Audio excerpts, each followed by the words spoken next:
जब हम जीवन में खराब दौर से गुजरते हैं तो हमारे मन में यह विचार अवश्य होता है कि ईश्वर हमारी परेशानियां देखते क्यों नहीं है, मेरी परेशानियां, मेरी समस्याओं को दूर क्यों नहीं करते हैं।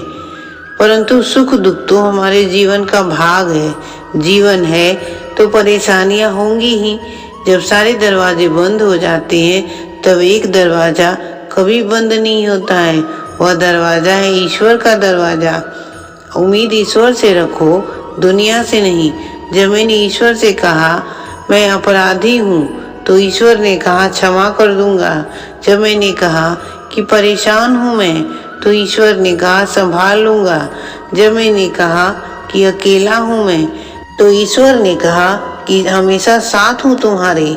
जब मैंने कहा उदास हूँ मैं तो ईश्वर ने कहा नजर उठा के देख, हर वक्त तेरे आसपास हूँ मैं। जब भी आप ईश्वर का ध्यान करें तो हमेशा यही प्रार्थना करें, हे प्रभु, हे ईश्वर, अगर किसी वक्त मैं आपका उंगली पकड़ना भूल जाऊं तो आप मेरी बाँह पकड़ना कभी मत भूलिएगा।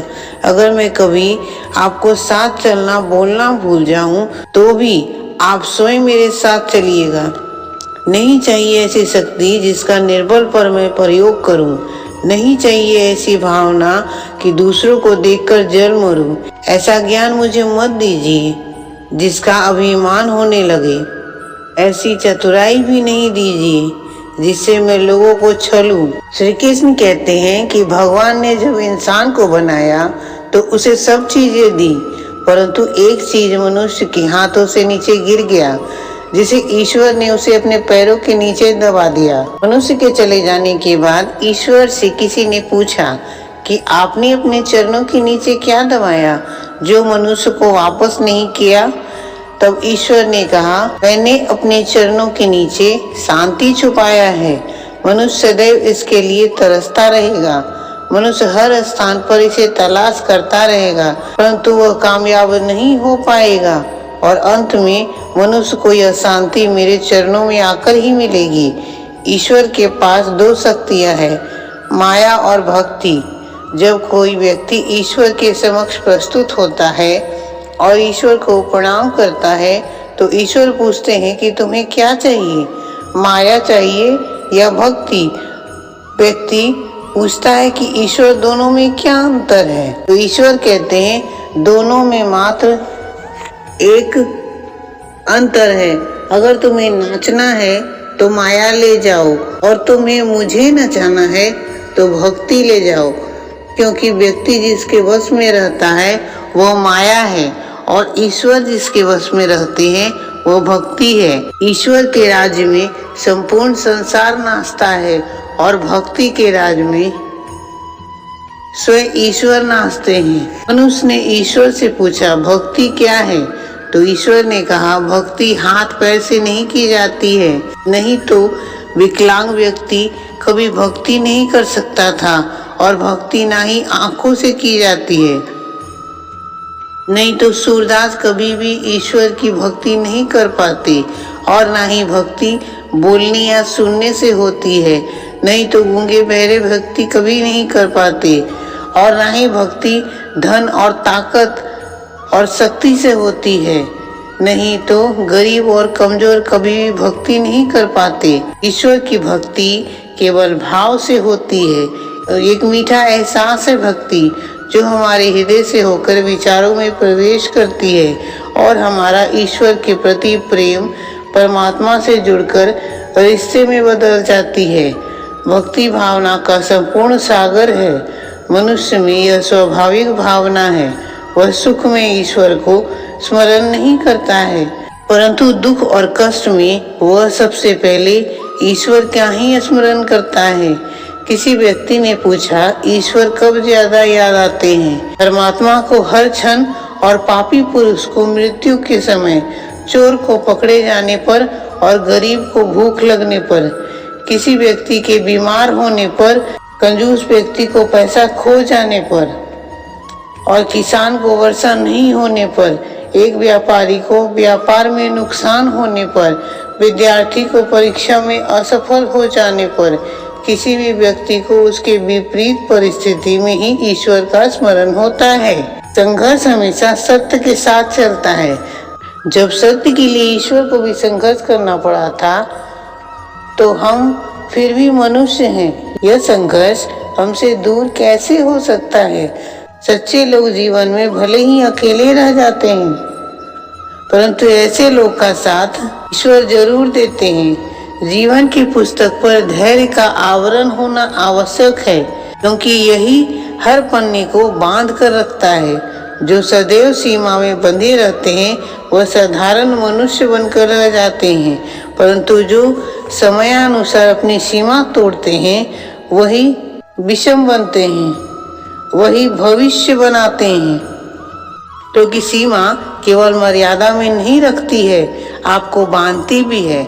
अब यह हम सब पर निर्भर करता है कि कौन सी सीमा हमें बांधती है और शक्ति का मार्ग दिखाती है। इसलिए सीमा में जो कर सकते हैं उससे अधिक करने का प्रयास किया है, तभी आप नई सीमा का निर्माण कर सकेंगे। यदि आपने अपनी सोच को बड़ा रखा तो समस्या छोटी हो जाएगी, और अपने सोच को छोटा रखा तो समस्या बड़ी हो जाएगी। मोह माया में फंसने वाला बिखर जाता है और ईश्वर से जुड़ने वाला निखर जाता है।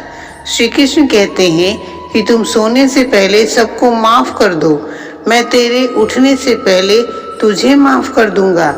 आज अगर बुरा समय चल रहा है तो कल अच्छा समय अवश्य आएगा। आप निस्वार्थ भाव से अपना कर्म करते रहिए, यही केवल आपके हाथ में है। जिस घर में प्रेम और बड़ों का आदर होता है वहाँ ईश्वर निवास करते हैं। और आप इतने छोटे बनिए कि हर व्यक्ति आपके पास बैठ सके, और आप इतने बड़े बनिए कि आप जब उठें तो कोई व्यक्ति बैठा न रहे। श्री कृष्ण कहते हैं कि संघर्ष पिता से सीखो और संस्कार माता से, और सब तो यह दुनिया सिखा ही देगी। दुनिया में सबसे महंगी वस्तु भरोसा होती है। अगर ईश्वर पर है तो लिखा है किस्मत में वही मिलेगा। अगर भरोसा स्वयं पर है तो ईश्वर भी वही लिखेंगे जो आपकी चाहत है। कोई व्यक्ति कितना भी महान क्यों न हो, परंतु कुदरत कभी किसी को महान बनने का मौका नहीं देती है। इस संसार का नियम उल्टा ही है। वस्तु इस्तेमाल करने के लिए होता है और व्यक्ति प्रेम करने के लिए, परंतु व्यक्ति चीज़ों से प्रेम करता है और दूसरे व्यक्ति का इस्तेमाल करता है। अगर आप हारने से डरते हैं तो जीतने का उम्मीद न रखें। बनना है तो नमक की तरह बने, जो पानी में जाते ही पानी के साथ घुल मिल जाता है। मंजिल चाहे कितनी भी ऊंची क्यों न हो, रास्ते सदा पैरों के नीचे से ही होते हैं। बहुत अधिक मीठा बोलने वाले और तारीफ करने वाले से सावधान रहना चाहिए, क्योंकि लोग तभी मीठा बोलते हैं जब उन्हें अपना मतलब निकालना होता है। क्रोध मनुष्य का विनाश कर देता है। क्रोधी व्यक्ति का कोई भी मित्र नहीं होता है। हर व्यक्ति ऐसे व्यक्ति से दूर रहते हैं, उस व्यक्ति के साथ कोई भी रिश्ता नहीं रखना चाहता है। जो व्यक्ति अपने क्रोध पर नियंत्रण नहीं रख सकता है वह कुछ भी जीवन में नियंत्रित नहीं रख सकता है। पीड़ा केवल दुख ही नहीं देती है, शिक्षा भी देती है। मनुष्य अपने विश्वास से निर्मित होता है। वह जैसा विश्वास रखता है वैसा ही बन जाता है। इस संसार में जो भी होता है वह सभी ईश्वर की मर्जी से होता है। जीवन में आप सही लोगों की तलाश मत करो, आप ही सही हो जाओ। क्या पता दूसरों की तलाश पूरी हो जाए। स्मरण रखना, दूसरों से उम्मीद रखोगे तो हार जाओगे, और उम्मीद स्वयं से रखोगे तो आप जीत जाओगे। मनुष्य यह समझता ही नहीं है कि वह जिस व्यक्ति के पीछे भाग रहा है वह हमेशा के लिए नहीं रहने वाली है। अगर संसार में कोई वस्तु शाश्वत है तो वह हमारी आत्मा है, मन की शांति है, और सब जो कुछ भी है वो हमेशा के लिए नहीं रह सकती है। राधे राधे।